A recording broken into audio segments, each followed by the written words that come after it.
हाँ, तो मैम ज्योतिष शास्त्र में कुंडली का क्या महत्व होता है? क्योंकि कुंडली मतलब क्या है, हम्म, मतलब हम खुद, मेरी कुंडली जो है वो मेरे बारे में बताएगी, आपकी कुंडली आपके बारे में बताएगी। हम्म, तो जब आपको आपके बारे में जानना है, अपनी कुंडली को पढ़ के तभी आप आपके बारे में जान पाएंगे क्या अच्छा और क्या बुरा। ये जब आपको समझ में आ जाएगा तभी तो आप किसी भी प्रॉब्लम का सॉल्यूशन जो है वो कब समझ में आता है, बीमारी क्या है उसके।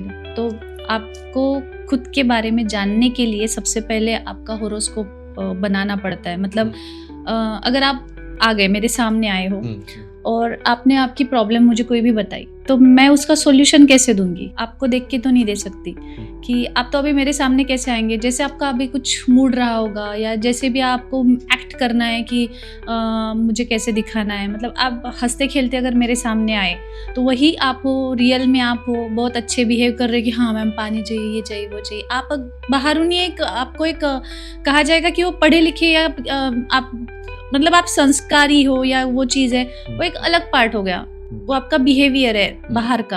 आप गुस्से में आए मेरे सामने तो कोई तो भी और रीजन होगा कि आपको मेरे ऊपर गुस्सा आया, आप बाहर का कहीं पे गुस्सा था तो वही आपके दिमाग में है। तो आप मेरे सामने जब बैठेंगे तो वो एकदम एंग्री मोड में हो, तो फिर मैं उससे आपको जज नहीं करूंगी। आप जैसे दिख रहे हो बाहर बाहर के, वो आप अंदर कैसे हो मुझे अगर जानना है तो मुझे आपकी स्टडी करनी पड़ेगी। जब मैं आपके डिटेल्स लूंगी, डेट ऑफ बर्थ दीजिए, टाइम दीजिए, प्लेस दीजिए। तो जैसे हम कर रहे हैं ना, हम पैदा हो रहे हैं तो उसी समय हमारा एक स्क्रीनशॉट लिया जाता है। जैसे हम स्क्रीनशॉट कौन लेते हैं? यूनिवर्स। आपके मोबाइल में कोई चीज है आई तो आपको उसको फट से पकड़नी है कि ये उस समय अच्छा ये मिस ना हो जाए, तो वो स्क्रीनशॉट लेते हैं। वैसे ही आपकी लाइफ कैसी है वो यूनिवर्स उसका स्क्रीनशॉट लेके रखता है। और आपका स्क्रीनशॉट मतलब आपकी कुंडली। जैसे हम देखते हैं ना, कोई भी बच्चा पैदा हुआ तो हम कहते हैं कि अरे इसके पैदा होने के बाद में हमारा बहुत अच्छा होना चालू हो गया, मतलब हमारा नसीब बदल गया, तुरंत मुझे जॉब लग गई, ऐसा हो गया, मेरी बेटी आने के बाद, मेरा बेटा आने के बाद। ये जब हम बोलते हैं तो ये ऐसा क्यों होता है? क्योंकि वो उसका नसीब लेके आया वो बच्चा। हम तो हमारे नसीब से कटपिट रहे थे, बट बच्चा अपना नसीब जब लेके आता है ना तो फिर वो उसको प्रोवाइड करने के लिए भगवान कहता है अरे अब तो मुझे इसको देना ही पड़ेगा। उसको कौन देगा? आप देंगे। तो आपको यूनिवर्स प्रोवाइड करेगा अच्छी जॉब, पैसा, ये सब चीजें उस बच्चे के लिए। तो वो बच्चा तो आगे चल चल के फिर जैसे जैसे जर्नी बढ़ती है, तो आपने बोला ना कि कुंडली कैसे हम हमारे बारे में जानने के लिए, तो फिर मैं आपको बताऊंगी अच्छा आपका बचपन ऐसा था, फिर सेकंड हाउस में कुछ बैठा हुआ है तो तुरंत वो चीज चेंज हो जाती है कि कोई कोई चीज मिस हो रही है। ये बहुत बड़ी स्टडी है कि जब ऐसा होता है करके। फॉर एग्जाम्पल आपके दोस्त भी आए थे हमारे साथ जब कंसल्टेशन के लिए आए थे, तो फिर उनका भी ये था कि मैंने बताया उनको कि उनकी लव मैरिज हुई है। तो मुझे कैसे पता कि उनकी लव मैरिज हुई है? मैंने कैसे जान लिया है ना मैंने कैसे जान लिया था कि आपकी लव मैरिज हुई थी क्या? तो फिर उन्होंने बोला हाँ। तो ये चीज मैं तो कोई अंतर्यामी नहीं थी। मैंने उनकी कुंडली की जब अभ्यास किया और जब देखा कि अरे इनके नसीब में लव मैरिज लिखा हुआ है, वो हुआ। तो मैम आप काउंसलिंग भी करते हो, तो बहुत से लोग होंगे जो बहुत बार संकोच करते होंगे, उनको तो हेल्प की जरूरत है लेकिन वो बताना नहीं चाहते कि कैसा क्या है, लेकिन कुंडली के जरिए आप उनको कैसे हेल्प करते हो? देखिए, अगर आप मेरे सामने आए और आपको किसी भी चीज की हेल्प चाहिए तो आप पूरी तरीके से मेरे साथ ओपन नहीं हो सकते हैं। सपोज आपको बहुत ज्यादा ड्रिंक करने की आदत है या फिर आप चेन स्मोकर हो, ऐसा कुछ भी अगर आपके अंदर ये चीज है, बट आप डायरेक्टली बोल दोगे क्या मुझे? कोई भी इंसान हो, किसी के भी सामने अपनी ये इन चीजों को तो भी नहीं, हमारी खुद की कमियां कोई गिनवाता नहीं है, वैसे ही रहता है। तो फिर अगर हमने आपकी कुंडली जान ली है तो हम तो सबसे पहले वही चीजों पे काम कर दे कि आपकी कमियों पे, आपकी कमी क्या है और किस कारण आप पीछे हो। क्या यही तो मेन प्रॉब्लम है ना, रिलेशनशिप का इश्यूज होता है, पैसों का प्रॉब्लम होता है, ज्यादा खर्चे हो रहे हैं, हेल्थ इश्यूज होते हैं। तो आप जैसे ही मुझे आ रहे हो तो मुझे तो कॉज पता होना चाहिए। आप डायरेक्ट थोड़ी बताओगे कि मैम मैं तो रोज ड्रिंक करके ये कर रहा हूँ, इसलिए मेरे पैसे खत्म हो रहे हैं, मैं इसलिए मेरी बीवी मेरे से झगड़ के चली गई है, ये तो ऐसा है वैसा है, ये तो आप नहीं बोलेंगे। आपकी कुंडली जानना मुझे क्यों जरूरी है? क्योंकि मुझे आपके बारे में जानना जरूरी है ताकि मैं आपको एक मार्गदर्शन दे सकूं। आप मेरे सामने संकोच करेंगे ही, ऑफ कोर्स करेंगे, बट जब मैं आपको पूछूंगी सर आप ड्रिंक करते हैं, करते हैं, तो आप बताते टाइम नहीं सर हाँ। ये तो अभी तो ये टॉपिक ऐसा ही है नहीं, मतलब मैं आपके बारे में सही नहीं, ऐसे ठीक नहीं, है, मैं बट वैसे भी नहीं जानता। सही में अगर कोई भी हाँ, very good sir, very nice, इसीलिए आप इतने अच्छे हैं, नो डाउट। और अगर मैं आपको पूछूंगी कि आप करते हैं तो आप हुँ, कुछ तो सोचेंगे 1-2 सेकंड के लिए हाँ, कि फिर मान जाएंगे ना मुझे कि हाँ मैम। हाँ, जिनको एक्चुअल में सॉल्यूशन हाँ, चाहिए वो तो उनको तो बताना ही आप पड़ेगा। खर्चे बहुत ज़्यादा करते हैं? हाँ, हाँ। आप आप आपकी वाइफ़ के साथ में आपका जो टोन है वो खराब है? नहीं। नहीं। अरे! हाँ, हाँ, है। हाँ। मतलब मैं आपकी कुंडली में देख रही हूँ। हाँ, हाँ, मैं आपकी कुंडली में देख रही हूँ अच्छा। कि ये है आप ऐसा। इस टाइप से मुझे हाँ, हेल्प हाँ, तो करते फिर हो, मैं ओके। आपको पूछ रही हूँ ना, ओपन तो अप करने के ओपन अप लिए। करने के लिए मैं जब हाँ, आपको पूछ रही हूँ, तो ऑफ़ कोर्स आप बताएँगे कि हाँ, ये सब चीज़ें हैं। हाँ। तब जाके मैं आपको तो सॉल्यूशन दे पाऊँगी और मैं आपको मदद कर पाऊँगी।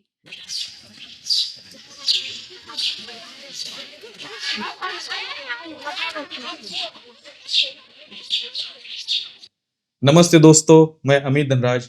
थोड़ी बहुत ज़िंदगी के इस नए एपिसोड में आपका स्वागत है। लोग अपने भविष्य को जानना चाहते हैं, उनमें होने वाली परेशानियाँ या फिर जो भी अड़चनें रहती है, साथ ही उनके लाइफ में जो रिश्ते रहते हैं, उनके बारे में जानना चाहते हैं, उनके करियर के बारे में जानना चाहते हैं। तो इन सारी चीज़ों पे आपको ज्योतिष शास्त्र ये एक अच्छा पर्याय है। और इसी शास्त्र में काम करने वाली श्रीमती ज्योति पाटिल, जिनको ज्योति द ज्योतिष के नाम से जाना जाता है, वो आज हमारे बीच आई हुई है, जो ज्योतिष शास्त्र, tarot reading, numerology, healing, counselling और साथ ही रत्न और वास्तु इस विषयों पे बात करने वाली है। तो आइए आज हम उनका स्वागत करते हैं। नमस्कार। नमस्ते सर, धन्यवाद। तो मैम, ज्योतिष शास्त्र में आपके करियर की शुरुआत किस तरीके से स्टार्ट हुई? ज्योतिष शास्त्र में शुरुआत ऐसे हुई क्योंकि उसके पीछे तो बहुत लंबी स्टोरी है। हुँ। इतनी लंबी स्टोरी के लिए हमें पॉडकास्ट भी मतलब 2-4 घंटे का करना पड़ेगा। इससे अच्छा है कि हाँ। कुछ ऐसे इंसिडेंट्स हुए मेरे लाइफ में हुँ, कि बचपन में तो मेरा मतलब जो एक हमारे यहाँ पे मेरी मम्मी के यहाँ पे जो ज्योतिष आते थे, जिनके ऊपर मैं भरोसा नहीं करती थी, मैं केवल उनको कोसती थी। जैसे कि मतलब हम लोग बहुत बार करते हैं कि अरे ये क्या बताएँगे, हमारा हुँ। ब हर किसी का ये रहता है जब तक कोई अपने इसके अंदर आता नहीं है, हुँ, हुँ। मतलब जिसके ऊपर बीतती नहीं है ना, तब तक इंसानों को किसी भी चीज़ पे भरोसा करना थोड़ा मुश्किल होता है।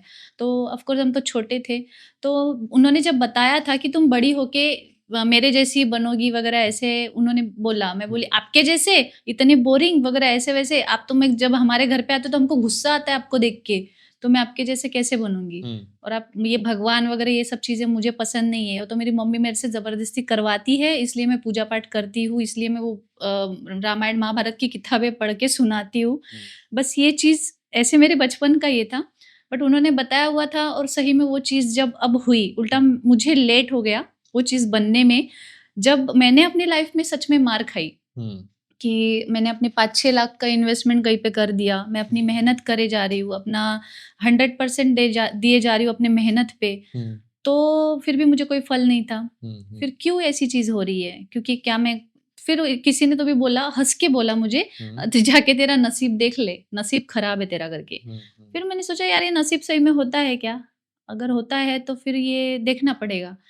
तो फिर मैंने किसी से कंसल्ट किया कि एक न्यूमरोलॉजिस्ट थे, एक बाबा थे, 83 इयर्स एज थी उनकी, और मुझे फिर वैसे ढूँढते-ढूँढते जैसे जो पता चल जाता है तो हम ऑटोमेटिकली यूनिवर्स हमको उसी इंसान के पास पहुँचाते हैं, हुँ, जहाँ से हमको सही में शुरुआत होनी रहती है। हुँ, तो फिर जब उनके पास गई, उन्होंने मुझे कुछ सॉल्यूशंस दिए, कुछ बताया कि हाँ, बेटा सही में तुम एक गलत कामों में हो, गलत बिज़नेस में हो, गलत काम कर रही हो, तो वहाँ पे तुमको पैसा आना ही नहीं है। हुँ, फिर मैंने बोला ऐसे थोड़ी होता है, हुँ, मैं तो मेहनत कर रही हूँ ना। तो बाबा बोले कि हुँ, नहीं ऐसा नहीं होता, हुँ, तुम्हारे लिए जो काम बना है, हुँ, उसमें अगर तुम काम करोगे, हुँ, तब जाके तुम सक्सेस पाओगे। हुँ, फिर मैंने उनको पूछा कि मैं क्या कर सकती हूँ? तो फिर उनके वहाँ पे ऐसे बुक्स वगैरह भी पढ़े थे, तो वो बोल रहे थे तुम तो हीलर अच्छी बन सकती हो, हुँ, तुम एक काउंसलर अच्छी बन सकती हो, तुम्हारा गुरु का नंबर है, मतलब जैसे मेरी डेट ऑफ बर्थ का जो एक नंबर्स है वो 12 है, तो नंबर 3 2 एन प्लस ओके, 3, तो 3 से मैं एक गुरु का काम अच्छे से कर सकती हूँ। ओके, मैं एक टीचिंग में अच्छे से जा सकती हूँ,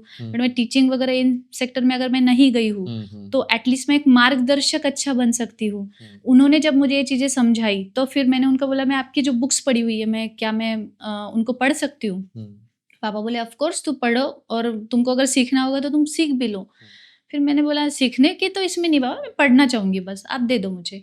फिर मैंने वो बुक्स पढ़ी, पढ़ने के बाद में मुझे खुद उसमें इतना इंटरेस्ट आया और आने के बाद में ऐसा लग रहा था ना जैसे कुछ चीज़ें होती है जो यूनिवर्स ने सही में हमारे लिए बनाई तो हमारा सोल उसके साथ जुड़ जाता है और हमारा इंटरेस्ट उसमें जुड़ जाता है। कभी भी बुक्स पढ़ने के लिए इतनी इंटरेस्टिंग तो मैं थी नहीं कि मैं बहुत पढ़ाई करती थी वगैरह ऐसे इसमें, बट मुझे सही में उन बुक्स से प्यार हो गया। मैं उनको पढ़ने लग गई, उनको समझने लग गई। उसके कारण फिर मुझे इंटरेस्ट आते-आते फिर मैं और स्टडी करना और ये करना, फिर न्यूमरोलॉजी की मैंने डायरेक्टली क्लासेस जॉइन कर ली कि हाँ, एग्ज़ैक्ट क्या होता है, बाबा जी से भी सीखा, वो तो 83 इयर्स के थे, उनका अनुभव था।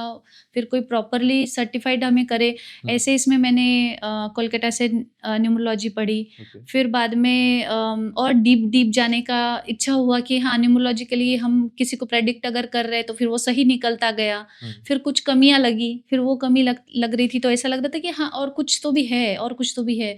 फिर ऐसे टैरो कार्ड रीडिंग का ये सुना कि टैरो कार्ड से भी हम प्रेडिक्शन कर सकते हैं। तो फिर मैंने टैरो कार्ड किया। टैरो कार्ड करने के बाद में बहुत से लोगों का ये था कि नहीं मेरी राशि ये है। मेरा मतलब अगर मेरे साथ कोई बात कर रहा है तो कैसे जानना है किसी को बारे में ईज़िली अगर ये तो ओके, मेरी राशि ये है। राशियों के बारे में और ऑफ़ कोर्स ज्योतिष शास्त्र सबसे पुराना शास्त्र है। न्यूमरोलॉजी और टैरोट तो अभी-अभी का ये था कि लोगों ने ईज़ी कर दिया था उसको एक टेक्निक ईज़ी है। इजिप्शियन टैरोट इजिप्ट टेक्निक है, न्यूमरोलॉजी भी एक बाहर से आया कि उसको सारा पूरा वर्ल्ड वाइड वो न्यूमरोलॉजी है। बट ज्योतिष शास्त्र जो हमारे भारत से हमारे ऋषि मुनियों से आया हुआ शास्त्र है, सबसे पुराना शास्त्र। फिर मुझे इंटरेस्ट आया उसको पढ़ने का कि वो क्या है। फिर मैंने ज्योतिष शास्त्र सीखना शुरू किया। अभी भी हम सीख ही रहे हैं। मतलब उसका तो ऐसा है कि स्टडी खत्म नहीं होती क्योंकि जितने लोग हैं ना उतने वो अलग है। जितने दुनिया में जितना हर एक इंसान अलग है, उसमें कुछ ना कुछ अलगत्व अगर है तो वो क्यों है? उसके बारे में जानना क्यों है? तो बस वही करते-करते ज्योतिष शास्त्र और ये सब चीज़ें काउंसलिंग करते-करते जब मैं काउंसलर बन सकती हूँ ये मुझे पता था, गुरु का नंबर है तो मार्गदर्शक उनके लिए अगर मैं सामने बैठ रही हूँ, लोगों को हील कर पा रही हूँ, तो फिर वो चीज़ मुझे दिखाई दी कि अरे वाह! ये चीज़ मेरे से हो रही है, मैं कर पा रही हूँ। सो इसलिए वो ज़्यादा इंटरेस्ट मेरा आ गया और लोगों को भी बहुत रिज़ल्ट आ गया और पॉज़िटिव रिज़ल्ट आ रहे हैं। लोग खुद अपनी माउथ पब्लिसिटी कर रहे हैं। जब वो खुद सैटिस्फाइड होके जा रहे हैं तो दूसरों को साथ में लेके आ रहे हैं। तो ये जब देखने लग गए ना तो हमें खुद ही ऐसा लगता है कि अरे इनको सॉल्यूशन देना हमारा काम बनता है। वैसे-वैसे ही स्टडी हमारी बढ़ती चली गई और हम सॉल्यूशन देते चले गए। अभी भी स्टडी चल ही रही है और अलग-अलग लोग आते ही रहते हैं, ऐसी। हाँ, तो मैम ज्योतिष शास्त्र में कुंडली का क्या महत्व होता है? ज्योतिष शास्त्र में कुंडली का ही महत्व होता है। क्योंकि कुंडली मतलब क्या है? आप, मतलब हम खुद। मेरी कुंडली जो है वो मेरे बारे में बताएगी, आपकी कुंडली आपके बारे में बताएगी। तो जब आपको आपके बारे में जानना है, तो ही ज्योतिष शास्त्र को लेके अपनी कुंडली को पढ़ के तभी आप आपके बारे में जान पाएँगे। तो आप क्या अच्छा और क्या बुरा, ये जब आपको समझ में आ जाएगा, तभी तो आप किसी भी प्रॉब्लम का सॉल्यूशन जो है वो कब समझ में आता है, बीमारी क्या है उसके। तो आपको खुद के बारे में जानने के लिए सबसे पहले आपका होरोस्कोप बनाना पड़ता है। मतलब अगर आप आ गए मेरे सामने आए हो और आपने आपकी प्रॉब्लम मुझे कोई भी बताई, तो मैं उसका सॉल्यूशन कैसे दूँगी? आपको देख के तो नहीं दे सकती कि आप तो अभी मेरे सामने कैसे आएँगे? जैसे आपका अभी कुछ मूड रहा होगा या जैसे भी आपको एक्ट करना है कि मुझे कैसे दिखाना है। मतलब आप हँसते-खेलते अगर मेरे सामने आए, तो वही आप हो, रियल में आप हो, बहुत अच्छे बिहेव कर रहे हो कि हाँ मैम पानी चाहिए, ये चाहिए, वो चाहिए। आप बाहरों नहीं एक आपको एक कहा जाएगा कि वो पढ़े-लिखे या आप मतलब आप संस्कारी हो या वो चीज़ है, वो एक अलग पार्ट हो गया। वो आपका बिहेवियर है बाहर का। जो आपने सीखा है वही आप करोगे। आप गुस्से में आए मेरे सामने तो कोई तो भी और रीजन होगा कि आपको मेरे ऊपर गुस्सा आया, आप बाहर का कहीं पे गुस्सा था तो वही आपके दिमाग में है, तो आप मेरे सामने जब बैठेंगे तो वो एकदम एंग्री मोड में हो, तो फिर मैं उससे आपको जज नहीं करूंगी। आप बहुत स्माइली फेस से बैठे हुए हैं तो मैं आपको जज नहीं करूंगी। और फिर मैं आपने प्रॉब्लम बताई भी तो उसका सॉल्यूशन मैं कैसे दूं। आप जैसे दिख रहे हो बाहर बाहर के, वो आप अंदर कैसे हो वो मुझे अगर जानना है तो मुझे आपकी स्टडी करनी पड़ेगी। आपकी स्टडी मैं कैसे करूंगी? जब मैं आपके डिटेल्स लूंगी। मैं मतलब ज्योतिष में कुंडली बनाने के लिए किसी भी ज्योतिष को क्या लगता है कि आप डेट ऑफ बर्थ दीजिए, टाइम दीजिए, प्लेस दीजिए। आप ये सब चीजें जब देते हैं और हम अब तो डिजिटली हो चुका है, नहीं तो फिर जब होरा बनता था, पंचांग रहता था, शास्त्रों में हमारे जो ऋषि मुनियों ने सब शास्त्र लिख के रखे हुए थे कि किसी की भी कुंडली अगर हम बना रहे तो कैसे, तो जैसे हम कर रहे हैं ना, हम पैदा हो रहे हैं तो उसी समय हमारा एक स्क्रीनशॉट लिया जाता है। जैसे हम स्क्रीनशॉट कौन लेते हैं? यूनिवर्स में जैसा कहीं भी कुछ आपके मोबाइल में कोई चीज है आई तो आपको उसको फट से पकड़नी है कि ये उस समय अच्छा ये मिस ना हो जाए, तो वो स्क्रीनशॉट लेते हैं। वैसे ही आपकी लाइफ कैसी है वो यूनिवर्स उसका स्क्रीनशॉट लेके रखता है। और आपका स्क्रीनशॉट मतलब आपकी कुंडली कि 12 घर है, फिर वहां पे 12 घरों में सबसे पहले शुरुआत होती है आपकी खुद से, फिर सेकंड हाउस रहता है, फिर सेकंड हाउस में क्या होता है कि आगे आगे बढ़ते जाती है। हम कैसे, फिर हमारे भाई बहन कैसे, हम पेरेंट्स कैसे, मम्मी कैसे, पापा कैसे, ये सब चीज़ें हमारा स्कूल का टाइम कैसा रहेगा, कॉलेज में कैसा रहेगा, फिर हमारा साथी आता है, पार्टनर आता है, वो कैसा रहेगा।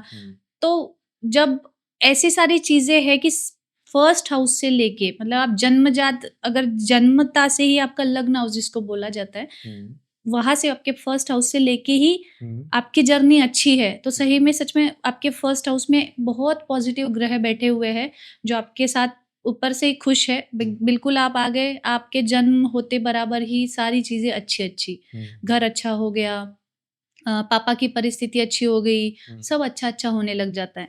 क्यों? क्योंकि यूनिवर्स को आपको अच्छा ही प्रोवाइड करनी है, आपको एक लग्जरी लाइफ अगर प्रोवाइड करनी, जैसे हम देखते हैं ना कोई भी बच्चा पैदा हुआ तो हम कहते हैं कि अरे इसके पैदा होने के बाद में हमारा बहुत अच्छा होना चालू हो गया, मतलब हमारा नसीब बदल गया, तुरंत मुझे जॉब लग गई, ऐसा हो गया, मेरी बेटी आने के बाद, मेरा बेटा आने के बाद। ये जब हम बोलते हैं तो ये ऐसा क्यों होता है?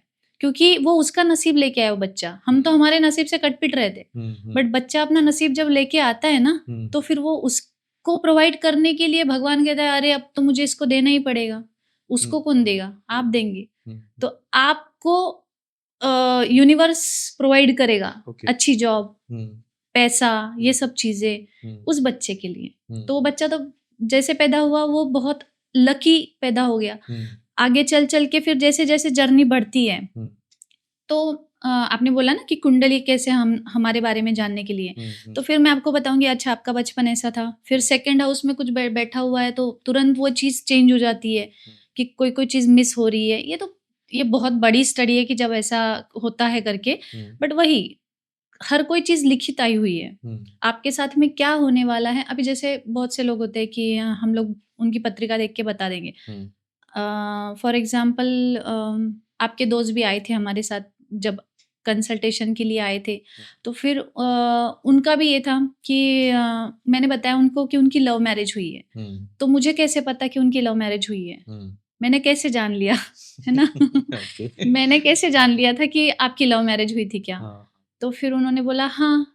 तो ये चीज़ मैं तो कोई अंतर्यामी नहीं थी। मैंने उनकी कुंडली की जब अभ्यास किया और जब देखा कि अरे इनके नसीब में लव मैरिज लिखा हुआ है, वो हुआ भी कैसे? क्योंकि वो कर्म स्थान था कि उन्होंने वो भी एक कभी-कभी कुछ लोगों का होता है कि होने वाला होता है बट वो होता नहीं है। कहीं ना कहीं वो अपने कर्म से रह जाता है। मैंने आपको मतलब जब पहले भी कुछ हमारी नॉर्मली जब बात हुई थी तब वहाँ पे भी मैंने जब 1-2 दिन पहले भी हमारी जब कंसल्टेशन मतलब ऐसे ही बातें चल रही थी तो उसमें हमारा हुआ था कि 50% कर्मा होता है और 50% नसीब होता है। तब जाके 100% आप खुद आपका भाग्य बनता है ना। तो भाग्य बनाने के लिए आप अगर पूरी तरीके से कर्मा पे डिपेंड हो ना तो फिर आप ये कह ही नहीं सकते मिलेगा आपको। कर्मा पे पूरी तरीके से डिपेंड है आपको तो आपका नसीब के हिसाब से मिलेगा। अगर वो नसीब आपका है, कुछ लोग बोलते हैं कि हमें तो कोई जरूरत नहीं है देखने की, हमारा तो सब सही चल रहा है। ऑफ कोर्स आपको ज़रूरत नहीं है देखने की, आपका सब सही चल रहा है क्योंकि आप ऑलरेडी वो सारी चीज़ें लेके आए हुए हैं। जिनको ज़रूरत है, वो तो देख सकते हैं ना अपने इसमें कि क्या कमी है हमारे इसमें। हाँ। तो जब कमियाँ पता चल जाती है, मतलब इवन किसी डॉक्टर के पास में भी हम जाएँगे, तो हम तो बोलते हैं कि ये ऐसा-ऐसा हो रहा है, तो क्यों? वो क्यों हो रहा है, वो सामने वाले को पता है कि क्योंकि उसने अभ्यास किया हुआ है, वो स्टडी है। इतना साइंटिफिकली भी अगर ये देखा जाए तो स्टडी ही है, आपके जीवन पे स्टडी है ये। यानी कुंडली देख के हम ये बोल सकते हैं कि हमको किस दिशा में कोशिश करनी चाहिए, उसका गाइड हमको कुंडली से मिलेगा। राइट, हमको समझ में नहीं आता ना कि ऐसा क्यों हो रहा है। कभी-कभी हम क्वेश्चन मार्क में ही रहते हैं ना, मेरा भाई इतना खराब क्यों है, मेरी मम्मी क्यों ऐसी है, मेरे पापा क्यों ऐसे है, मेरे भाई-बहन ऐसे क्यों है, मेरी पार्टनर क्यों ऐसी है। तो पार्टनर हाउस में जहाँ पे पार्टनर का हाउस है, वहाँ पे जो भी ग्रह बैठा हुआ है ना, उसी तरीके की आपकी वाइफ होगी, ओके। उसी बिहेवियर की आपकी वाइफ होगी। हाँ। अब जैसे किसी के भी कुंडली में पितृदोष होता है, तो आपने कभी मातृदोष सुना है क्या? नहीं, मैंने मातृदोष तो कभी नहीं सुना। क्योंकि पितृदोष होता पता ही नहीं है। पितृदोष इसलिए क्योंकि माता का घर जो होता है, माता के घर पे कोई भी ग्रह बैठे या कैसे भी बैठे, वो अपने बच्चे को कभी भी तकलीफ नहीं देने देता। बट पितृदोष में है ऐसा कि पितृ के घर में अगर कोई भी बुरा ग्रह बैठा हुआ है ना, तो उससे क्या होता है, बच्चे पे असर बुरा होता है उस चीज का। आपने देखा होगा पितृदोष वाले सबसे ज्यादा बच्चे जो रहते हैं ना, वो अपने पिता से उनकी कम पटेगी, पिता की सुनेंगे नहीं, पिता से प्यार नहीं करेंगे, पिता की किसी भी, उनको ऐसा लगता है पिता मतलब दुश्मन, इस तरीके का वो रहता है। और इवन वो पिता का बिहेवियर तक उस बच्चे के साथ वैसा ही होता है, उनमें दूरियां होती है। मतलब पितृदोष जिस बच्चे की कुंडली में है, उसके साथ वो पिता तक अच्छे से बिहेव नहीं कर पाते हैं। फिर पितृदोष शांति, और ये केवल जो एक लाइव पिता है वो तो ठीक है, बट जब पिता के पिताजी जो होते हैं, वहां से भी आया हुआ हो सकता है ये। जरूरी नहीं कि इन पिता का है, वो आया हुआ उन्हीं पिता से रहता है, मतलब दादाजी से वगैरह आया हुआ रहता है, बट भुगतना बच्चे को पड़ता है। अच्छा, और इस चीज का संबंध उनके प्रॉपर्टी या फिर ये बोल सकते हैं कि उनके करियर में होता है? हाँ, वही पे होता है। तो मतलब एक दूसरे को वो अड़चन बन जाते हैं, एक दूसरे के सुनेंगे नहीं, पिताजी अपने बच्चे को सपोर्ट नहीं कर पाएंगे, बच्चा अपने पिताजी को सपोर्ट नहीं कर पाएगा। ये खैर ये बहुत लंबा विषय है। कुंडली में जैसे ग्रहों की स्थिति होती है या फिर जो कोई भी व्यक्ति है उसका स्वभाव गुण, इनमें बदल आ सकते हैं क्या? मैं फिर से वही बोलना चाहूंगी, 50% नसीब, 50% कर्मा। नसीब से अगर आपका जो बिहेवियर है वो खराब है, तो आप आपकी कर्मा से अच्छा कर सकते हो। नसीब से अगर आपका बिहेवियर अच्छा है, तो आप आपके कर्मा खराब है, तो आप अपनी कर्मा से उनको बिगाड़ भी सकते हो। तो आप सोचिए कि क्या हमको करना है। मतलब जैसे कुछ लोग सही में चेंज हो जाते हैं जब कुछ उनके साथ में ऐसा कुछ बीतता है या कुछ ऐसा रहता है। वो ग्रहों की भी दशा है, ग्रहों की ही दशा होती है कि हाँ चलो, वो ग्रह ना हर जगह पे अपना काम करता रहता है, बट उनका इम्पैक्ट किसी को भी अपने ऊपर जब लेना है ना, तो सपोज मैं आपको एक बात बता रही हूँ, एक एग्जाम्पल के तौर पे कि ना, एक हम बोलते हैं ना कि आप आपका ऑरा स्ट्रांग रखो करके। ऑरा के बारे में सुना होगा। मैं हीलर भी हूँ, तो फिर हीलिंग के टाइम में मतलब एक स्टेप बाय स्टेप एक हर विषय में से ही एक चीज है। ऑरा जब आपका स्ट्रांग होता है, तो आपके ऊपर कोई भी बुरी चीज अगर प्रभाव कर रही है, तो मतलब आपका ऑरा बहुत कमजोर है। और ऑरा कमजोर किन चीजों से होता है? आपकी बुरी आदतें, आप स्पिरिचुअल नहीं हो। स्पिरिचुअलिटी मीन्स क्या? आप ध्यान धारणा साधना कीजिए, कहीं तो भी एक नतमस्तक होना, ग्रैटिट्यूड होना। जब इंसान के अंदर ये सारे गुण नहीं होते हैं ना, तो अपना ऑरा ऑटोमेटिकली कमजोर करना शुरू कर देता है। और ये जो फिर ग्रह है, जो भी कुछ है, मतलब जो भी बुरी चीज या नेगेटिव शक्ति जो कुछ भी है ना, ये आपके ऊपर प्रभाव करना स्टार्ट कर देती है।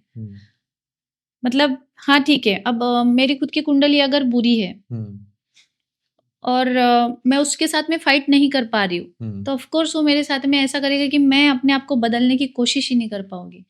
एक बहुत अच्छी मेरे फ्रेंड ने एक लाइन बोली थी कि मैंने उनको एक सवाल पूछा था, दीदी यार बहुत ऐसा हुआ कि मैंने ना काफी कुछ चीजें गलत कर दी है पास्ट में, तो अभी डर लगता है कि पास्ट में मैंने जो गलत किया था, बट मैं तो अभी अच्छी बन चुकी हूँ ना, तो पास्ट में गलत किए हुए चीज़ों के कारण अभी तो कोई मुझे जज करने तो नहीं आएगा ना। ओके। वो तो ये तो नहीं बोलेगा ना कि अरे ये तो ऐसी थी, हम्म। इसका तो ये था। हम्म। तो उन्होंने एक बहुत सुंदर सा एग्जाम्पल मुझे दिया। हम्म। बोले दीदी उनको केवल ना एक पतझड़ वाली हम्म। और एक मतलब जो पतझड़ में जो पेड़ का पेड़ है ना, पतझड़ का पेड़ सबने देखा होगा। हाँ। उसका सारे पेड़ पत्ते झड़ के वो पूरा सूखा बन चुका होता है, और वही पेड़ अगर आप सावन में देखोगे तो वो हरा भरा दिखता है। तो पतझड़ की फोटो दिखा के मतलब पतझड़ वाला आपका फेस दिखा के कोई आपका अभी जो सावन वाली ग्रीनरी वाली जो आपकी फेस है ना, उसको जज नहीं कर सकता, क्योंकि वो उसका पास्ट था। उसके पास्ट में वो क्या था, वो चीज को देख के आप अभी जज नहीं कर सकते हो। अभी तो वो हरा भरा है ना, अभी तो वो अच्छा है ना, अभी तो वो छाव दे रहा है, अभी तो वो ये है।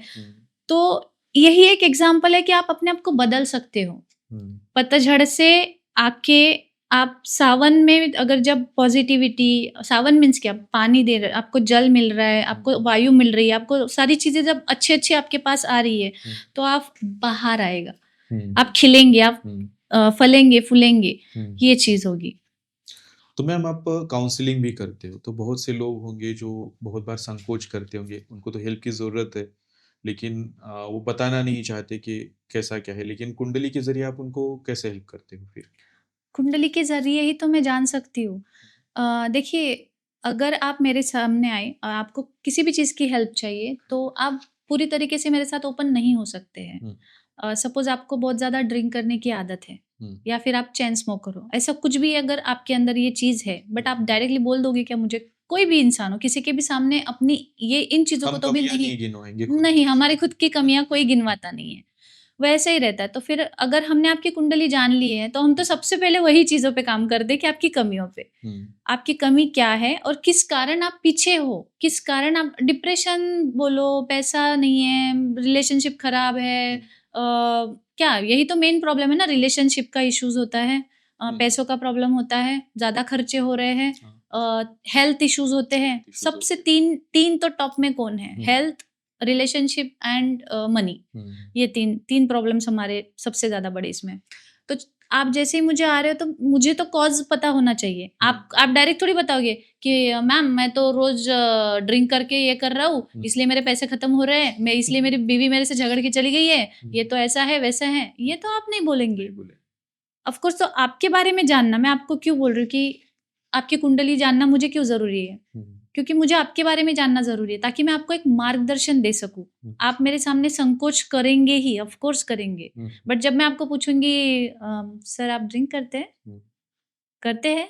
तो आप बताते टाइम नहीं सर ये तो अभी तो ये टॉपिक ऐसा ही है नहीं, मतलब मैं आपके बारे में सही नहीं, ऐसे ठीक नहीं, है, मैं बट वैसे भी नहीं जानता। सही में अगर कोई भी हाँ, very good sir, very nice. इसीलिए आप इतने अच्छे हैं, नो डाउट।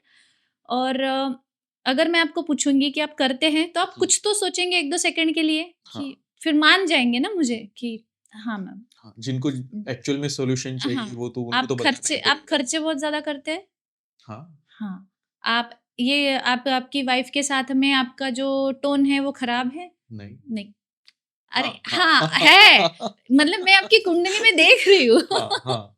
मैं आपकी कुंडली में देख रही हूँ अच्छा। कि ये है आप ऐसा। इस टाइप से मुझे हाँ, हेल्प हाँ, करते तो हो, फिर ठीक मैं है। आपको पूछ रही हूँ ना, ओपन तो अप करने के ओपन अप लिए। करने के लिए मैं जब हाँ, आपको पूछ रही हूँ, तो ऑफ कोर्स आप बताएँगे कि हाँ, ये सब चीज़ें हैं। हाँ। तब जाके मैं आपको तो सॉल्यूशन दे पाऊँगी और मैं आपको मदद कर पाऊँगी। हाँ, तो मैम मेरा एक सवाल था, जैसे कि बहुत से लोग हैं जो होते हुए भी मानते हैं कि नहीं है, लेकिन फिर भी सबका एक कॉमन क्वेश्चन है कि भाई मैं गरीब हूँ, या फिर कोई आदमी गरीब है, तो वो चाहता है कि ज़्यादा से ज़्यादा पैसे कमाए, अमीर हो। तो इस मामले में कुछ हो सकता है? अच्छा, मतलब गरीब इंसान अमीर बन सकता है क्या? देखिए सर, ग्रह दशा, परिश्रम और मार्गदर्शन, हुँ। ये इंसान को बनाता है। ये आप खुद भी मानते हैं और मैं खुद मानती हूँ। सबसे पहली बात तो ये है, आपकी ग्रह दशा सही है, हुँ। उसके साथ में आप परिश्रम कर रहे हैं, हुँ। और उसी के साथ में आपको अगर मार्गदर्शक अच्छा मिल रहा है ना, तो ऑफ कोर्स आप आपकी इस जो सबसे डेंजरस फेस होता है, जब सबसे बड़ा प्रॉब्लम होता है इंसान को पैसा, हुँ। वह ओवरकम कर सकता है। हुँ। होता है सर, ये होता ही है। ओके। क्योंकि अभी काफ़ी बताए जाते हैं कि कुछ नंबर्स लिखिए, कुछ ये चीज़ करिए। सबसे बड़ा इसमें रोल जो होता है वो होता है अफर्मेशन का। हम्म, अपने आप को पॉजिटिव रखना, अपने ही मैंने बताया ना, जैसे ग्रह दशा, परिश्रम और हम्म, मार्गदर्शन। मार्गदर्शक जब हमको बताने जा रहा है तो वो आपको बताएगा कि भाई आप इस हद तक और यहाँ पे इतने लेवल तक की पॉजिटिव रहिए कि आप अपने आप को ही अफर्मेट करते रहे कि हाँ मैं हूँ। तो अफर्मेशन के साथ साथ इन चीज़ों को जब आप लेके चलते हैं ना, तो बहुत से लाइव्स हमने देखे हुए हैं चेंजेस होते हुए, उनका एक रेशो अपग्रेड होते हुए, हमारा खुद का भी, कि जब हम इन चीज़ों को मान रहे हैं, हम अफर्मेट कर रहे हैं, हमारी ग्रह दिशा को जान रहे हैं, हम परिश्रम भी कर रहे हैं और ऊपर से अच्छे मार्गदर्शन में भी है, तो ये ग्राफ हमारा अपग्रेड हुआ है। तो ये होता है, हमारा तो भी अनुभव है। तो मैम जैसे रत्न है, जो ज्योतिष विद्या में हमेशा रत्नों के बारे में बोला जाता है कि किसी को कोई प्रॉब्लम है तो आप ये रत्न पहनो, वो पहनो, तो इनका उनके लाइफ में क्या एक्चुअल में प्रभाव होता है?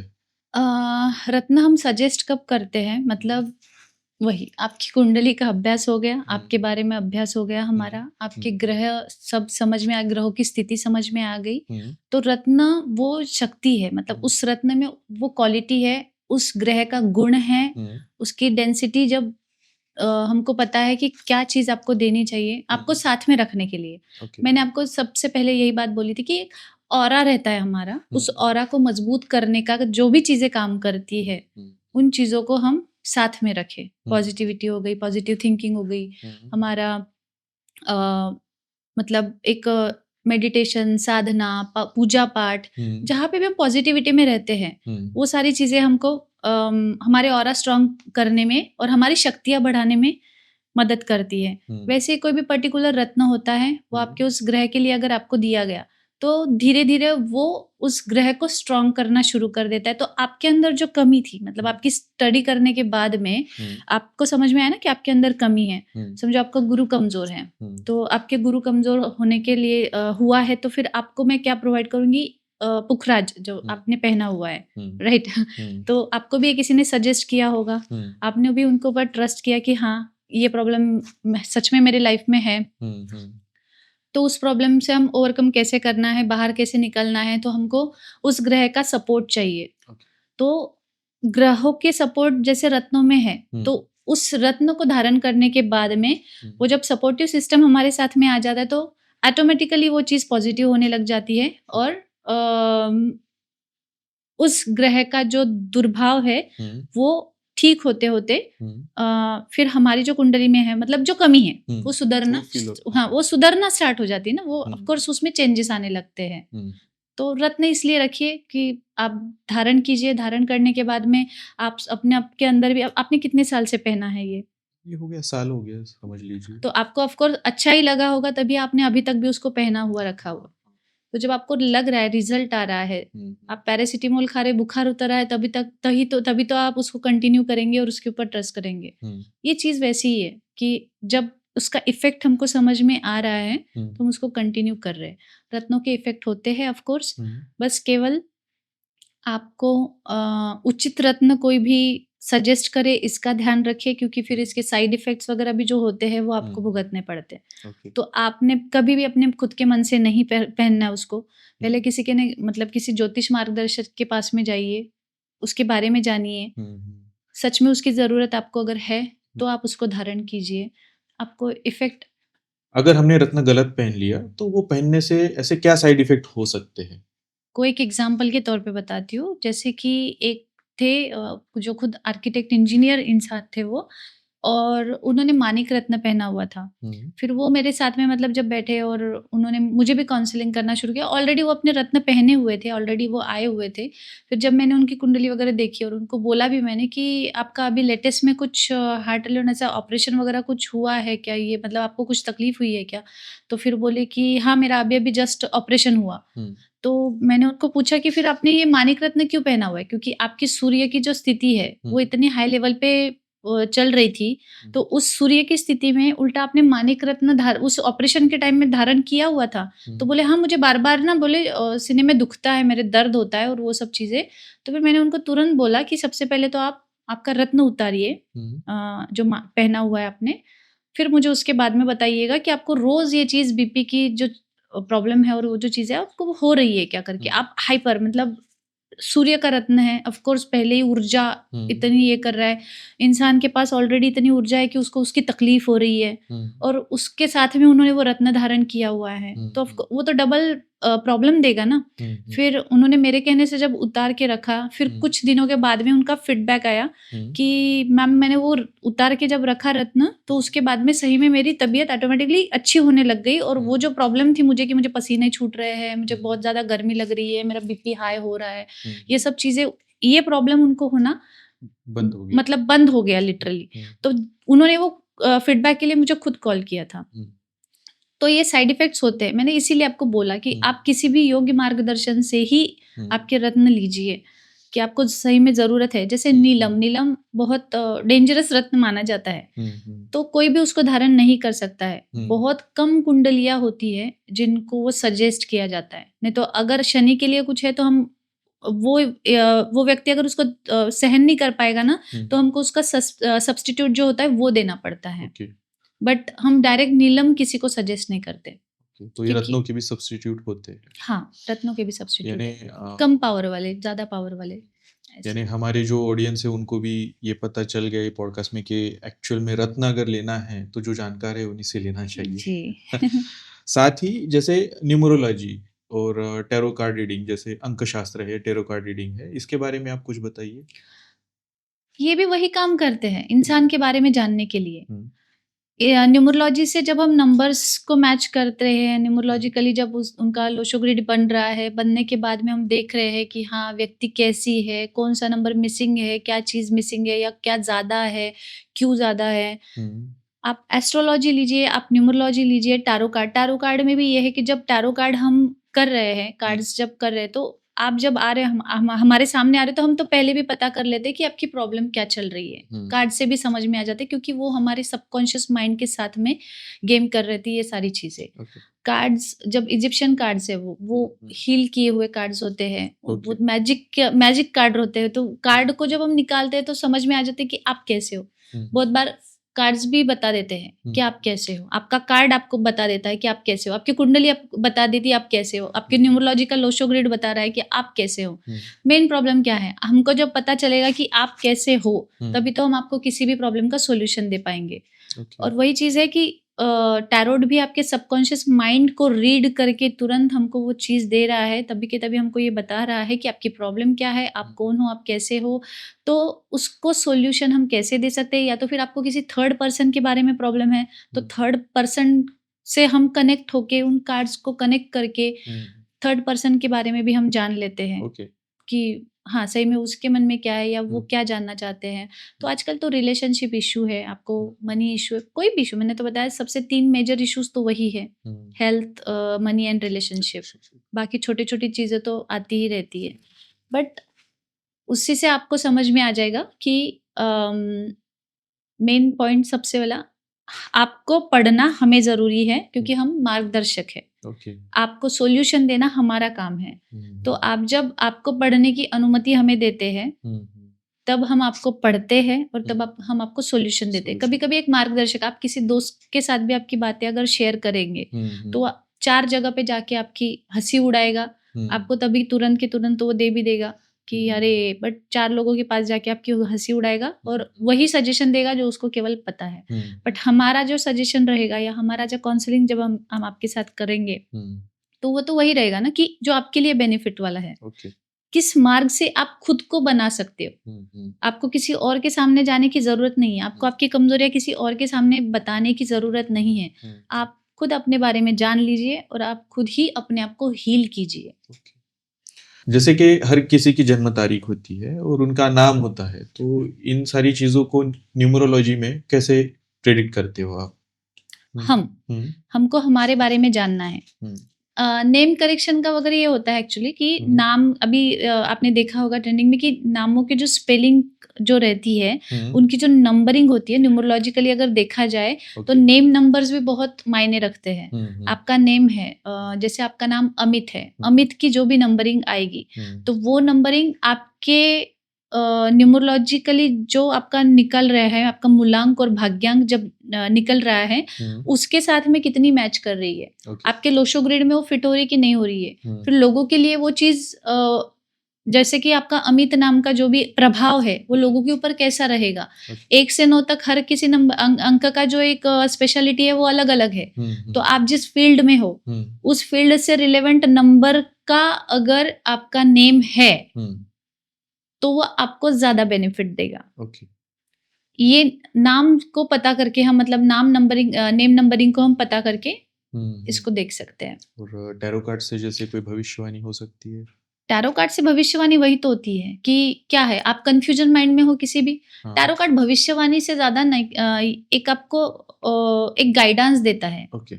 कि आपने क्या करना चाहिए। आपको कंफ्यूजन है, कंफ्यूजन ऐसी है कि मैं किसी बिजनेस में जाना चाहता हूँ, वो मैं बिजनेस करूँ या नहीं करूँ, आपको कंफ्यूजन है बस, बट वो क्या होने वाला है, उसमें सही में क्या है। उससे ये टैरो कार्ड मैंने बताया आपको कि जैसे थर्ड पर्सन को ये कनेक्ट करते हैं। ओके। जब ये थर्ड पर्सन को कनेक्ट कर रहे हैं ना आपके इससे, तो ऐसे थर्ड जो भी प्रॉब्लम है आपकी, थर्ड पर्सन मीन्स कि आपकी प्रॉब्लम पकड़ लीजिए आप, उस प्रॉब्लम को आपसे कनेक्ट कर रहा है, आपको मेरे से कनेक्ट कर रहा है, मुझे टैरो कार्ड से कनेक्ट कर रहा है। तो जैसे ही मैं उनको पूछ रही हूँ कि ये जो सामने है इंसान, इनको ये जो दूसरा वाला जो वो काम करना है, आपके माइंड में वो काम चल रहा है ना, वो काम जो करना है वो काम सही रहेगा या गलत रहेगा, वो आपसे कनेक्ट हो रहा है, आप वहां पे कनेक्ट हो रहे हो, उसका जो फ्यूचर प्रेडिक्शन है रॉन्ग और राइट वो वहां पे आके आपके थ्रू कार्ड्स में आ रहा है। मैंने कार्ड निकाला, अगर आपका कार्ड पॉजिटिव है तो आप ऑफ कोर्स आगे जाइए, अगर आपका कार्ड नेगेटिव निकला तो मैं आपको बोलूंगी कि आप रुक जाइए, आप वहां पे मत जाइए। क्योंकि ये सारा मैंने बताया सबकॉन्शियस माइंड का खेल है, जहां से आप आए हो ना, जिस काम को आप जानते हो ना, उससे आप कनेक्ट हो। ये सारी एक वाइब्रेशन है, ये कनेक्टिविटी है यूनिवर्स की आपसे, आपकी हमसे, हमारी कार्ड से, ये सब चीजें ऐसे चलती है। जब आपका कनेक्शन वहां से जुड़ के यहाँ पे हमारे पास आया है ना, तो आपके थ्रू उस कार्ड में उतरा है, तो वो कार्ड बता रहा है कि वो चीज आपके लिए सही है या गलत। तो ये चीज बताई जा सकती है कि वो सही है या गलत। तो मैम जैसे आप काउंसलिंग करते हैं वैसे ही हीलिंग भी करते हो, तो हीलिंग के बारे में कुछ बताइए। हीलिंग सबसे बड़ा पार्ट आता है। आपको बताया मैंने, ऑरा, हमारा ऑरा हमको मजबूत करना है, ऑरा मजबूत। और हीलिंग क्या, हीलिंग मतलब ये है कि आप खाली हो चुके हो किसी भी चीज में, चोट लगी है हमें, तो उसको हील करना, उसको सही करना, उसको मजबूत करना, मतलब उसको अच्छा करना, ये हमारा काम सबसे पहले आता है। तो जैसे ही हम हीलिंग दे रहे हैं किसी को भी, तो उसको सुधारने का काम, मतलब हील करने का काम पहले करना पड़ता है, ताकि वो अपने आप में स्ट्रांग बने, अपने आप को खड़ा कर सके, अपने आप को मजबूत बना सके, अपने आप का ऑरा मजबूत बना सके, अपने आप को पॉजिटिव बना सके। तो हीलिंग ये पार्ट ऐसा होता है कि वो कभी कभी कोई चीज आपसे नहीं हो पा रही है तो वो हम कर देते हैं। हीलिंग करना, आप बहुत कोशिश कर रहे हो, बहुत कोशिश कर रहे हो कि किसी भी चीज़ में मैं नहीं निकल पा रहा हूँ, या मैं नहीं हो पा रहा है, मेरे से नहीं हो पाता है, मैं बहुत कोशिश तो कर रहा हूँ बट ये मेरे से नहीं हो रहा है। मैं बहुत अब जैसे कि मैं सबसे ज़्यादा एक्सेस कॉन्शियसनेस थेरेपी, इस थेरेपी को मैं यूज़ करके हीलिंग करती हूँ। और एक क्रिस्टल थेरेपी हो गई, फिर कुछ चीज़ों से, मंत्रों से हो गया, उनको बताना कि कैसे यह कर रहे हैं। रेकी हीलिंग्स हुआ है, और प्राणिक हीलिंग का भी मेरा हुआ है। तो फिर जैसा जो पेशेंट है सामने, मतलब जो पेशेंट मीन्स जो भी सामने वाले की प्रॉब्लम है, तो उस प्रॉब्लम के हिसाब से उनको हील करना पड़ता है। एक्सेस कॉन्शियसनेस थेरेपी एक इंटरनेशनल थेरेपी है, और मैं उसकी थेरेपिस्ट हूँ, मतलब सर्टिफाइड थेरेपिस्ट हूँ। तो ये हमारे माइंड के 32 पॉइंट्स होते हैं, उनको हील किया जाता है। कि जैसे कोई भी इंसान जो है ना, किसी बातों में स्टक है, वो निकल नहीं पा रहा है, उसको वो बहुत है, मतलब कोई भी वीडियो देख रहा है, मेरी भी वीडियो देखेगा, कोई 5 मिनट के लिए मोटिवेट रहेगा। मोटिवेशनल वीडियोस बहुत सारे आती रहती है, आपने कोई भी वीडियो देखी तो आप 5 मिनट के लिए, 10 मिनट के लिए मोटिवेट रहेंगे, चलो ठीक है, 1-2 घंटा, एक दिन के लिए ज़्यादा से ज़्यादा आप मोटिवेट रह सकते हैं। बट दूसरे दिन वही चीज़ हो जाती है कि आप वापस से डाउन हो जाते हैं, और होता है कि नहीं हो रहा है मेरे से ये चीज़। तो आपको वहाँ से बाहर निकालने का जो काम है वो हीलिंग करती है, और वो हीलर करते हैं। तब कुछ सेशंस होते हैं, कुछ आपका और मेरा कम्युनिकेशन होगा। आप आएँगे मेरे पास, बोलेंगे कि भई मुझे ये प्रॉब्लम है, मुझे इससे बाहर निकालो। जब ये चीज़ आपसे पॉसिबल नहीं है ना, तब हम हीलर्स उस चीज़ को पॉसिबल करने की कोशिश करते हैं। ओके।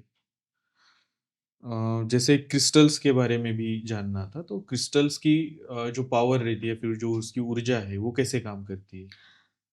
क्रिस्टल वही है, एक हुँ, क्रिस्टल के अंदर जो एक उसकी डेंसिटी जो है, हुँ, उसके अंदर एक स्टोर पावर रहती है। ओके। पावर स्टोर्ड है उसके अंदर। हाँ, मोती के पास अपनी-अपनी एक अलग शक्ति है। वो शांत रखता क्रिस्टल है शायद। हाँ, हाँ, जैसे एमेथिस्ट हो गया, हुँ, रोज़ क्वार्ट्ज़ हो गया, हुँ, इनके अंदर जब साइंटिफिकली प्रूवन है कि इनके अंदर जो ख़ासियत है, हुँ, मैंने बताया ना कोई भी चीज़ हमारे पास रखिए, वो अच्छी रखिए, बुरी रखिए, वो हमारे ऊपर काम करेगी। हुँ, हुँ, तो आप कोई अच्छा क्रिस्टल आपके साथ आपको लव की ज़रूरत है, हुँ, तो आप रोज़ क्वार्ट्ज़ रखेंगे, हुँ, तो लव अबंडेंस बढ़ने शुरू हो जाएगा आपकी लाइफ़ में। हुँ, अगर आपको शांति चाहिए मतलब चिड़चिड़ापन आ रहा है, गुस्सा आ रहा है बहुत ज़्यादा हुँ, पैसे की कमी आ रही है, ये सब चीज़ें हो रही है, तो एक एमेथिस्ट क्रिस्टल होता है। एमेथिस्ट को आप अपने पास रखोगे, तो ऑफ़ कोर्स आपका ऑरा वो पॉज़िटिव करके वो चीज़ क्रिस्टल्स आपके पास रहना जैसे मैंने आपको रत्न पुखराज के बारे में बताया कि वो आपको गुरु आपका स्ट्रॉन्ग करना शुरू कर देता है। हुँ, हुँ। अब इसके ऊपर हम एक और बड़ा-सा पॉडकास्ट बनाएँगे मुझे ऐसा लग रहा है क्योंकि टॉपिक और बहुत, खिलते बहुत जा ज़्यादा, रहा है कि हाँ, बताने के लिए जाऊँ तो बहुत हर एक कुछ है। क्रिस्टल के बारे में बताना मतलब एक-एक बुक लिखी जाएगी एक क्रिस्टल के ऊपर इतना सब कुछ है उनके अंदर। बट आप इन पॉज़िटिव चीज़ों को हुँ, जिनमें ऑलरेडी शक्तियाँ हैं, हुँ, ऐसी चीज़ों को अगर आप साथ में रख रहे हैं, हुँ, तो आप भी पॉज़िटिव बनेंगे, आप भी पावरफुल बनेंगे, हुँ, आपका जो ऑरा है वो स्ट्रॉन्ग होगा। हुँ, ऑफ कोर्स फिर अच्छी चीज़ें ही आपके पास आएगी। तो आप आपके पास अच्छी चीज़ें लाने के लिए आपको क्रिस्टल्स रखना ज़रूरी होता है। तो हुँ, जो चीज़ आपको चाहिए हुँ, उसका आप क्रिस्टल पहन लीजिए, हुँ। वो चीज़ आपको मिलेगी। जैसे आपका पूरा करियर जो भी अभी चालू है, तो इसमें आपका ओवरऑल एक्सपीरियंस कैसा रहा है? भगवान ने मुझे उस काबिल बनाया हुँ, कि मैं लोगों के प्रॉब्लम सॉल्व कर रही हूँ। हुँ, लोगों के साथ में मतलब जब कोई भी आता है आपको मतलब मेरा एक रियलिटी बताती हूँ कि जब मेरे क्लाइंट मेरे पास आते हैं, आने के बाद में जब वो प्रॉब्लम से भरे हुए रहते हैं, आने के बाद में जब वो फर्स्ट सेशन में ही इतने खुश हो जाते हैं हुँ, और फिर जब बाकी रेमेडीज़ करने के बाद में उनको उनके ऊपर जब पॉज़िटिव रिज़ल्ट आता है ना हुँ, और जिस दिन वो उनका कॉल आता है या उनका मैसेज आता है कि thank you so much ma'am हुँ, आपके कारण ये चीज़ हमारे लाइफ में अच्छी बनी। मैं सच बता रही हूँ मैं उस दिन मैं बहुत शांति से और सुकून से सो पाती हूँ। हुँ, हुँ, और इंसान को चाहिए क्या? एक सैटिस्फैक्शन, एक आराम से भरी हुई नींद, हुँ, हुँ। वो चीज़ मिलती है। तो मैम ऑरा क्लींजिंग कैसे किया जाता है? और उससे नकारात्मकता से कैसे मुक्ति पाई जाती है? सबसे पहले तो वही होता है कि हमारे साथ में कुछ बुरा-बुरा अगर बहुत कुछ बुरा-बुरा हो रहा है, तो हुँ, सब हमको वो समझ नहीं है कि हुँ, हमारा ऑरा क्रंची हो चुका है, वो नेगेटिव हो चुका है, हुँ, इसी कारण सारी नेगेटिव चीज़ें हमारे साथ हो रही है। हुँ, हुँ, तो ऑरा क्लींजिंग बहुत ज़्यादा ज़रूरी है। ऑरा क्लींजिंग के लिए मैं काफ़ी कुछ चीज़ें आपको बताती हूँ। जैसे ही आप आएँगे, कंसल्ट करेंगे, तो उसके बाद उसमें सबसे पहले मेरा पार्ट मतलब मेरा तो भी पार्ट वही होता है कि हुँ, आप पहले ऑरा क्लींजिंग कीजिए। ओके। अपने आप को हील कीजिए। हुँ, जब ऑरा क्लींस होता है, नेगेटिविटी हटती है, पॉज़िटिविटी को एंट्री मिलना शुरू हो जाता है, वैसे ही आप भी पॉज़िटिव होना शुरू हो जाते हैं और जो भी हम करेंगे आपके मतलब कुछ भी चीज़ें फिर हम जब रेमेडीज़ करेंगे या जो भी कुछ चीज़ें हम करना स्टार्ट करते हैं ना, तो उनका इफ़ेक्ट होना शुरू हो जाता है और इफ़ेक्ट दिखता है। हुँ, हुँ, तो ऑरा क्लींजिंग सबसे ज़्यादा ज़रूरी है जब मतलब आप जब आएँगे तब ज़रूर मैं उसमें कुछ चीज़ें रहती है जो बताई जाती है कि अपने हुँ। आप को हील कैसा किया जाता है। ये एक अलग टॉपिक है मतलब उसके ऊपर डिस्कस ज़रूर करेंगे हम नेक्स्ट हमारे वीडियो में शायद से हम अच्छा, इसके ऊपर हम फिर से बात पॉडकास्ट किएँगे। बनाएँगे उसके फिर ऊपर। यस, यस ऑफ कोर्स क्योंकि ऑरा क्लींजिंग हुँ, और अपने नेगेटिविटी को हटाना, हुँ, ये हमारी लाइफ़ का सबसे बड़ा पार्ट है। ओके। जब किसी भी चीज़ को जैसे जब तक हम खाली होके नहीं जाते, हम हुँ, भर हुँ, नहीं पाएँगे। ओके। अगर आप भरे हुए हो, केवल नेगेटिविटी से भरे हुए हो और आप कुछ ही चीज़ें बस डाल रहे, हुँ, हुँ, तो हुँ। वो ओवरफ्लो हो जाएगा। तो मैम आप हमारे एपिसोड में आए, हमारे ऑडियंस को इतनी सारी अच्छी-अच्छी बातें बताई ज्योतिष के बारे में। आई होप कि हमारी ऑडियंस को बहुत सारा नॉलेज मिल चुका है इन सारी चीज़ों से। तो thank you ma'am, thank you आप जी। यहाँ पे thank you. Thank you so much sir, Thank thank you. You. मुझे भी बहुत अच्छा लगा आपके साथ काम करके, और मेरा मैसेज अब बहुत ज़्यादा लोगों तक पहुँचेगा, क्योंकि काफ़ी लोगों को ऐसा मिथ्य है कि क्या ही है, मतलब बहुत से परसेंट लोग अभी भी है जो इस चीज़ पे भरोसा नहीं करते हैं, क्योंकि किसी को ऐसा है कि कास्टिज़्म आ जाता है या कुछ चीज़ें। बट आप आपके बारे में अगर जानना चाहते हो तो बस ये माध्यम है, numerology, astrology, tarot card reading बोलिए, जो भी है, यहाँ से केवल आप अपने आप को जान रहे हो, आपकी कमियों को जान रहे हो। तो अगर आप अपने आप को आपने जान लिया ना, तो आप कमियों को सुधारने के लिए आप एफर्ट्स लेंगे, फिर आपके अंदर ना वो एक क्वेश्चन मार्क नहीं रहे, मैं ऐसा क्यों हूँ। अच्छा। मैं आई होप ऐसा क्यों हूँ। आई होप कि मैं कोशिश करूंगा कि पॉडकास्ट ज़्यादा से ज़्यादा लोगों तक पहुंचे, बिल्कुल ताकि सर। आपका जो मार्गदर्शन है बहुत लोगों तक पहुंचेगा। यस सर, थैंक बिल्कुल। यू। Thank you sir.